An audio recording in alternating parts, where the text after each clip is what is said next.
So, good day po sa ating lahat. We will design purlins using STAAD Pro Advanced Connect Edition. So, first thing first is, click nyo po itong new. Tapos yung title po is, lagay po kayo ng gusto yung title niya. So, sa amin, purlins. Tapos, browse yung location pa ng paglalagay nyo pa ng project nyo. So, sa amin po is, dito ko na lang po ilalagay sa project. STAAD project. Select folder. Just click nyo lang po to metric, then create.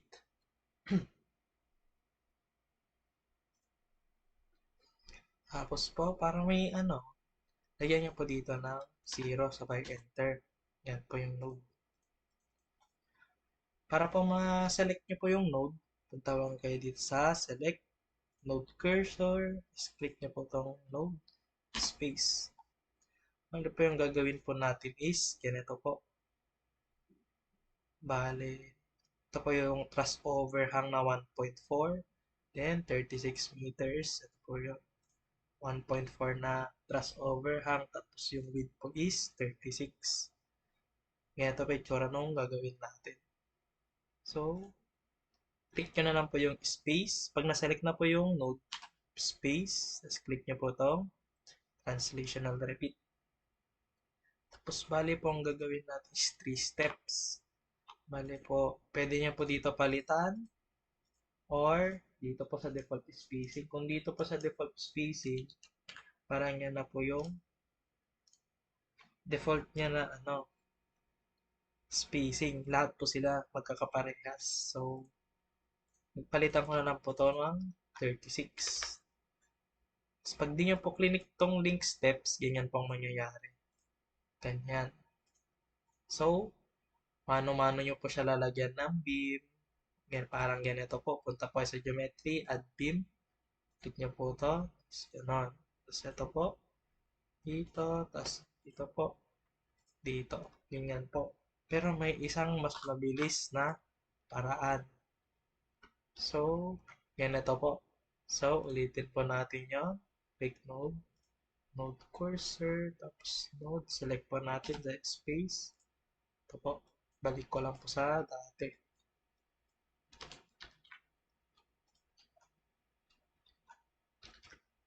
So, pag clinic nyo po tong link steps, pag clinic nyo po tong link steps, yan, automatic na po silang na mag-connect na maglalagay po ng git. So, bali po,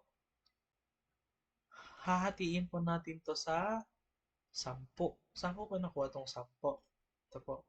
Bali, yung spacing natin is 3.6. So, 36 divided by 3.6, bali 10 po. Tapos, lagyan pa po natin ng mga sagrad. Kasi 3.6 yung ating truss spacing. Lagyan natin ng bali 10, 11, 12, 13, 14, 15, 16, 17, 18, 19. Bali 19 po. Ngayon natin, add endpoints. Click po natin to. Pag na-select po yung beam, right click po natin, then insert node. Bali po, 19 po ang ilalagay ko. Just click nyo lang po tong add endpoints. Yan, automatic na po na mahati-hati sila into equal parts. Then, click nyo lang po yung OK. Yan, may na-create na po. Then, sa properties, create po tayo ng size ng channel. User table, tapos channel. Then, click OK. Yan po. Tapos, click po tayo ng add. So, ang trial section po natin muna is ito. Try po natin tong 150 by 50 by 2 mm.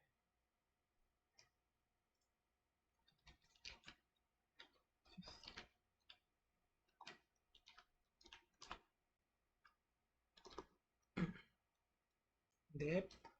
Ito po. Is a 2. 2. Click nyo po itong calculate. May at automatic po mako-compute niya po itong mga ito. Then click OK. Then close. So, click nyo po ito ulit. Assign user table. Tapos click nyo po ito. Pupunta po siya dito pag in-add. Ganyan po. Then, close. Ito po, para may assign nyo po siya. May mga pagpipilian use cursor to assign, assign to view, assign to edit list, assign to selected beams. Ganito po kapag assign to selected beams. Assign. Yan lang po yung mga na-select niya po, yun yung ma-assign niya. Kapag assign assign to edit list naman, try po natin assign. Parang ganyan po. So, use cursor to assign, isa-isa mong i-assign. Pero kapag ito assign to view, kung ano po yung nakikita nyo dito, sa model po na to, lahat manlalagyan. So, yun, assign to view na lang po ang ginamit. Then, punta po tayo dito sa supports.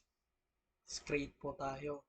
Bale, meron pa dito fix pin, fix bot, enforce bot. So, bale, pin support, pin po yung andito. Tapos mga roller, tapos ito po yung mga sagrad, yung pagitan po nila. So,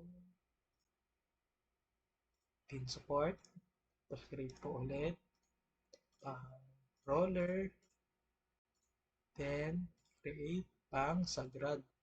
First bot. Yan. Di ba hindi po nakikita yung mga nodes? Yung parang ganito po. So, ang clue mo na lang po dito is, para makita, may pagbebasa, click nyo na lang po yung, press nyo po yung Shift N. Yan na po. Tapos, click nyo po itong pin, tapos your cursor to assign, then assign. Yan, okay na po. Tapos, itong roller naman, sa pagitan po nila.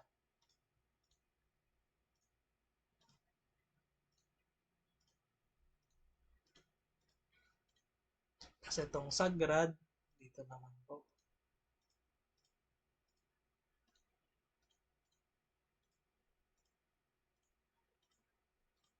So, okay na po yung model natin. So, punta na po tayo dito sa loadings. Bali, ang loadings po natin is, ito po yung na-compute naming loading sa Perlins. Perlin loads. Ito po yung dead load, live load, windward pressure, leeward suction, sa zone 2 and zone 1. So, bali, apat na load cases. Isang dead load, isang live load, dalawang wind load. So, click nyo po itong load cases details, sabay add. Click nyo po ito, palitan lang dead.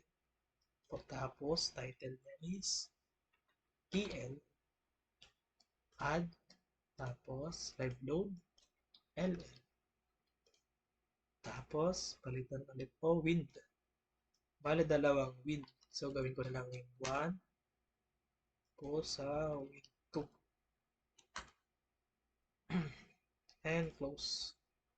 So, sa dead load, bale, 0.707. Click lang po tong DL, sabay add. Bale, sa dead load po, automatic na maglalagay po tayo ng self-weight niya po. Then, dito sa member, yung load na gagawin nating negative kasi downward siya. Negative 0.707. Click add. Then, close. Dito naman po sa live load, ganun din po member load. Tapos, negative 507. Negative 0.527. Then, click add. Then, close. Tapos dito naman po sa pressure, negative 1415. Tunan natin itong member load, uniform force, negative 1.415. Then click, add, then close. Tapos dito naman po sa window 2, add, tapos ito po, bali, unahin po natin yung sa zone 2. Diba yung sa zone 2 po is yung dito na part, yung sa dulo-dulo niya, tapos puro zone 1 na po dito sa gitna. So sa zone 1, ay zone 2, ang loading siya, suction na po, so positive na po yan. Tayo dito sa member load, 4.001. So mag-start siya sa 0, mag-end sa, walang F1 niya is 0.9. Ito po, 0.9.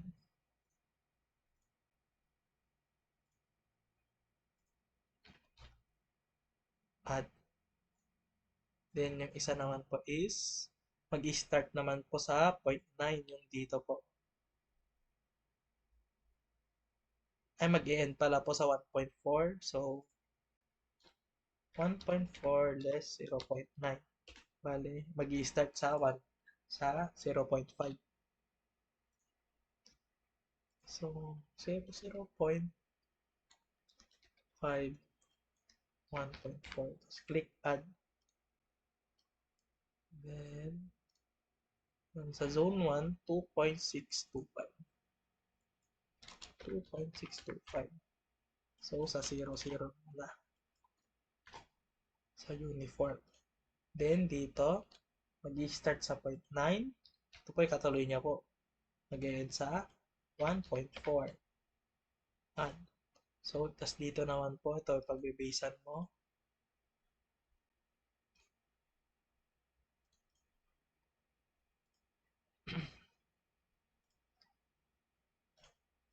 Mali, ito po. Diba? 2.625. So, mag-start tayo sa 0. Then, mag-end tayo sa, ito po, yung 0.5. Click add. Then, close. So, assign na po natin. Bali, ito po. Bali, lahat din naman po, diba? So, dito na lang. Assign to view. Ganun din po dito. Pati sa live load. Assign to view. Yes. Then, pati po dito sa wind load.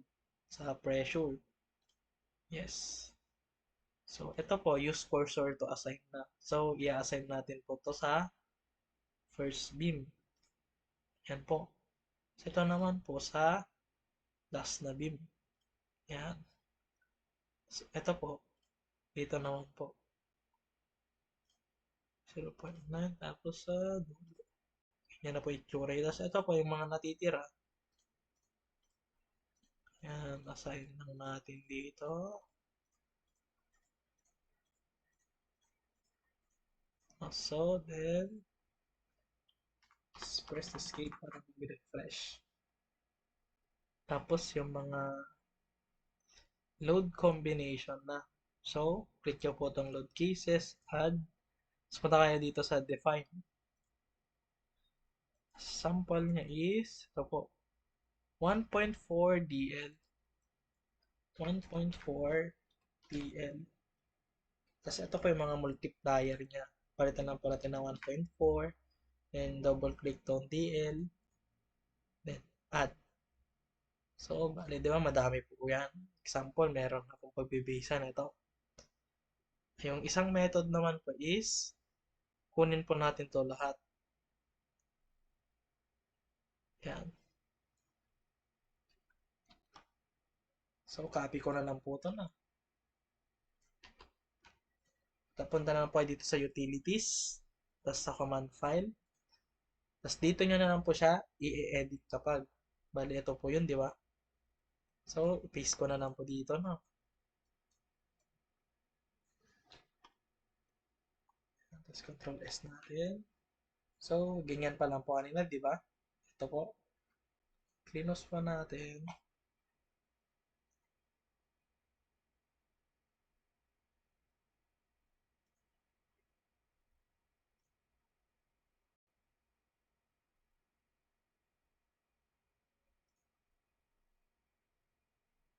So, check natin. Ayan, meron na po. Yung kinapi-paste po natin. Then, punta po tayo dito sa analysis. Then, define commands. Ito po, add lang po natin. Close. Tapos, ito po sa load list, 5 to 12. Ito pa dito sa load list. Click nyo lang po itong press nyo po, i-hold nyo po yung control key, tapos click nyo itong 5 to 12. And click nyo po ito. Yan. Then, okay. Tapos, pagkatapos po nyan, punta kayo dito sa design. Palitan po natin to ng AISC3060-10. Ito po yung NSCP 2015. So, click select parameters. Ito, click yung po muna to. Then, piliin pa natin FYLD, double click. Tapos yung method, double click. Then, okay. Tapos, define parameters. 248,111. Click add. As tong method po is click LRFD, then add, then close.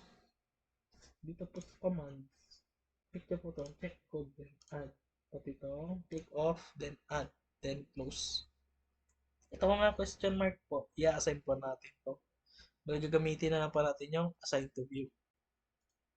Assign, yes. Dito po check code, assign to view, yes. Still tick off, assign to view, yes. So, punta po tayo dito sa utilities, sa command file. Alisin po natin yung itong parameter 2 na to. Para di ba pa nasa dulo naman siya. So, alisin na lang po natin to. Then, press delete. Tapos, Ctrl S. Then, save. Next.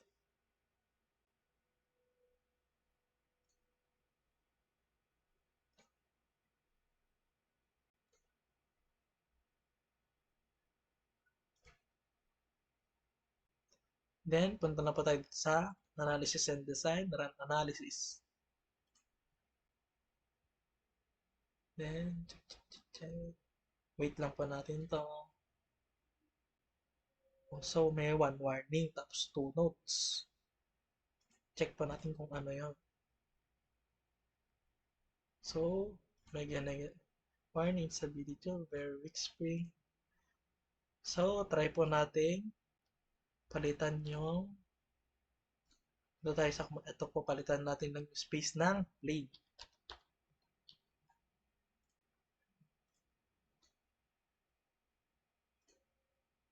So, try pa natin ulit. Run analysis.